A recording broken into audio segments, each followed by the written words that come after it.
اعوذ باللہ من الشیطان الرجیم، بسم اللہ الرحمن الرحیم۔ الحمد للہ رب العالمین، والصلاۃ والسلام علی سید المرسلین وخاتم النبیین، اما بعد۔ صحیح بخاری باب کتاب الحج، حدیث نمبر 1588، اردو ترجمہ۔ مکہ شریف کے گھر مکان میراث ہو سکتے ہیں، ان کا بیچنا اور خریدنا جائز۔ مسجد حرام میں سب لوگ برابر ہیں، یعنی خاص مسجد میں، کیونکہ اللہ تعالیٰ نے سورہ حج میں فرمایا جن لوگوں نے کفر کیا اور جو لوگ اللہ کی راہ اور مسجد حرام سے لوگوں کو روکتے ہیں، جس کو ہم نے تمام لوگوں کے لیے یکساں مقرر کیا ہے، خواہ وہ وہیں کے رہنے والے ہوں یا باہر سے آنے والے، اور جو شخص وہاں شرارت کے ساتھ حد سے تجاوز کرے ہم اسے دردناک عذاب کا مزہ چکھائیں گے۔ ابو عبداللہ امام بخاری رحمۃ اللہ علیہ نے کہا کہ لفظ بادی باہر سے آنے والے کے معنی میں ہے، اور معکوفاً کا لفظ رکے ہوئے کے معنی میں ہے۔ ہم سے اسبغ بن فرد نے بیان کیا، انہوں نے کہا کہ مجھے عبداللہ بن وہب نے خبر دی، انہیں یونس نے، انہیں ابن شہاب نے، انہیں علی بن حسین نے، انہیں عمرو بن عثمان نے، اور انہیں حضرت اسامہ بن زید رضی اللہ عنہ نے کہ انہوں نے پوچھا، یا رسول اللہ، آپ مکے میں کیا اپنے گھر میں قیام فرمائیں گے؟ اس پر آپ نے فرمایا کہ عقیل نے ہمارے لیے محلہ یا مکان چھوڑا ہی نہیں۔ چھوڑا ہی کب ہے، سب بیچ کھوچ کر برابر کر دیے۔ عقیل اور طالب ابو طالب کے وارث ہوئے تھے۔ جعفر اور علی رضی اللہ عنہ کو وارث میں کچھ نہیں ملا تھا، کیونکہ یہ دونوں مسلمان ہو گئے تھے، اور عقیل ابتدا میں اور ابو طالب اسلام نہیں لائے تھے۔ اسی بنیاد پر حضرت عمر بن خطاب رضی اللہ عنہ فرمایا کرتے تھے کہ مسلمان کافر کا وارث نہیں ہوتا۔ ابن شہاب نے کہا کہ لوگ اللہ تعالیٰ کے اس ارشاد سے دلیل لیتے ہیں کہ جو لوگ ایمان لائے، ہجرت کی اور اپنے مال و جان کے ساتھ اللہ کی راہ میں جہاد کیا، اور وہ لوگ جنہوں نے پناہ دی اور مدد کی، وہی ایک دوسرے کے وارث ہوں گے۔ حدیث نمبر 1589، نبی کریم صلی اللہ علیہ وسلم مکے میں کہاں اترے تھے؟ ہم سے ابو الیمان نے بیان کیا، کہا کہ ہم سے شعیب نے خبر دی، انہیں زہری نے کہا کہ مجھ سے ابو سلمہ نے بیان کیا، ان سے ابو ہریرہ رضی اللہ عنہ نے بیان کیا کہ رسول اللہ صلی اللہ علیہ وسلم نے جب منا سے لوٹتے ہوئے حجۃ الوداع کے موقع پر مکے آنے کا ارادہ کیا تو فرمایا کہ کل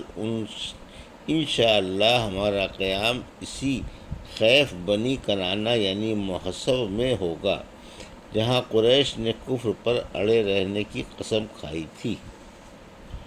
حدیث نمبر 1590، اردو ترجمہ۔ ہم سے حمیدی نے بیان کیا، انہوں نے کہا کہ ہم سے ولید بن مسلم نے بیان کیا، انہوں نے کہا کہ ہم سے امام اوزاعی نے بیان کیا، انہوں نے کہا کہ مجھ سے زہری نے بیان کیا، ان سے ابو سلمہ نے بیان کیا، اور ان سے ابو ہریرہ رضی اللہ عنہ نے بیان کیا کہ 11ویں کی صبح کو جب حضور صلی اللہ علیہ وسلم مینا میں تھے تو یہ فرمایا تھا کہ کل ہم خیف بنی کنانہ میں قیام کریں گے، جہاں قریش نے کفر کی حمایت کی قسم کھائی تھی۔ آپ کی مراد محسب سے تھی، کیونکہ یہی قریش اور کنانہ نے بنو ہاشم اور بنو عبد المطلب، یا راوی نے بنو المطلب کہا کے خلاف حلف اٹھایا تھا کہ جب تک وہ نبی کریم صلی اللہ علیہ وسلم کو ان کے حوالے نہ کر دیں، ان کے ہاں یہ بیاہ شادی نہ کریں گے اور نہ ان سے خرید و فروخت کریں گے۔ اور سلامہ بن روح نے عقیل اور یحییٰ بن ضحاک سے روایت کیا، ان سے امام اوزاعی نے بیان کیا کہ مجھے ابن شہاب نے خبر دی، انہوں نے اپنی روایت میں بنو ہاشم اور بنو المطلب کہا۔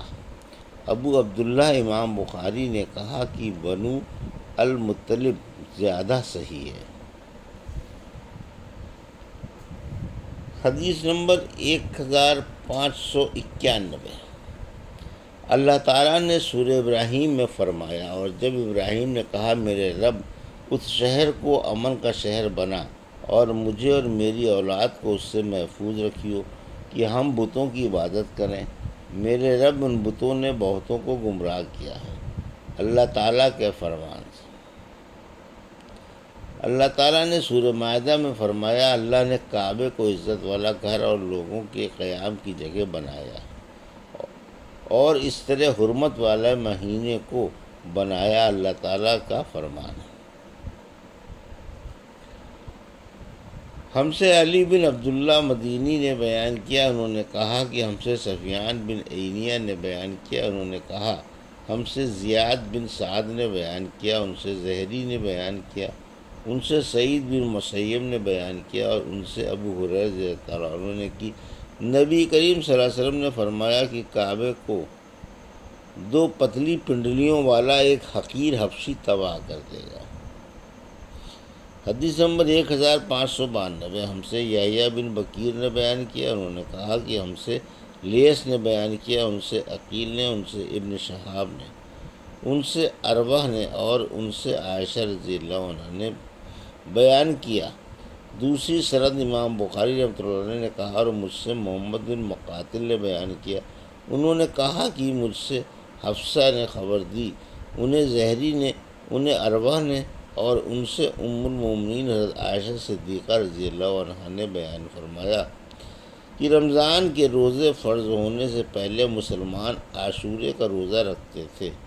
عاشورہ ہی کے دن جاہلیت میں کعبے پر غلاف چڑھایا جاتا تھا۔ پھر جب اللہ تعالیٰ نے رمضان فرض کر دیا تو رسول اللہ صلی اللہ علیہ وسلم نے لوگوں سے فرمایا کہ اب جس کا جی چاہے عاشورے کا روزہ رکھے اور جس کا جی چاہے چھوڑے۔ حدیث نمبر 1593۔ ہم سے احمد بن حفص نے بیان کیا، کہا کہ ہم سے میرے والد نے بیان کیا، کہا کہ ہم سے ابراہیم بن تہمان نے بیان کیا، ان سے حجاج بن حجاج اسلمی نے، ان سے قتادہ نے، ان سے عبداللہ بن ابی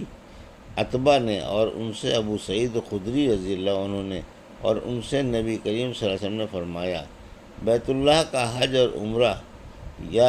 جو یاجوج اور ماجوج کے نکلنے کے بعد بھی ہوتا رہے گا۔ عبداللہ بن ابی عتبہ کے ساتھ اس حدیث کو ابان اور عمران نے قتادہ سے روایت کیا، اور عبد الرحمن نے شعبے کے واسطے سے یوں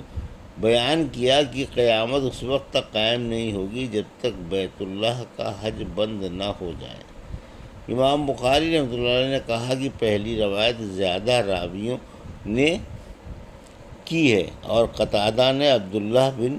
عتبہ سے سنا اور عبداللہ نے ابو سعید خدری سے سنا۔ حدیث نمبر 1594۔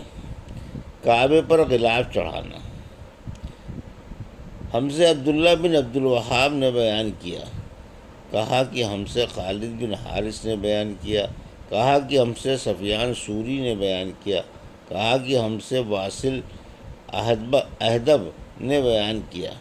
اور ان سے ابو وائل نے بیان کیا کہ میں شیبہ کی خدمت میں حاضر ہوا۔ دوسری سند، اور ہم سے قبیصہ نے بیان کیا، کہا کہ ہم سے سفیان نے واصل سے بیان کیا، اور ان سے ابو وائل نے بیان کیا کہ میں شیبہ کے ساتھ کعبے میں کرسی پر بیٹھا ہوا تھا، تو شیبہ نے فرمایا کہ اسی جگہ بیٹھ کر عمر رضی اللہ عنہ نے ایک مرتبہ فرمایا کہ میرا ارادہ یہ ہوتا ہے کہ کعبے کے اندر جتنا سونا چاندی ہے اسے نہ چھوڑوں، جسے زمانے جاہلیت میں کفار نے جمع کیا تھا، بلکہ سب کو نکال کر مسلمانوں میں تقسیم کر دوں۔ میں نے عرض کی کہ آپ کے ساتھیوں آقا صلی اللہ علیہ وسلم اور ابو بکر رضی اللہ عنہ نے تو ایسا نہیں کیا۔ انہوں نے فرمایا کہ میں بھی انہی کی پیروی کر رہا ہوں، اسی لیے میں اس کے ساتھ نہیں لگاتا۔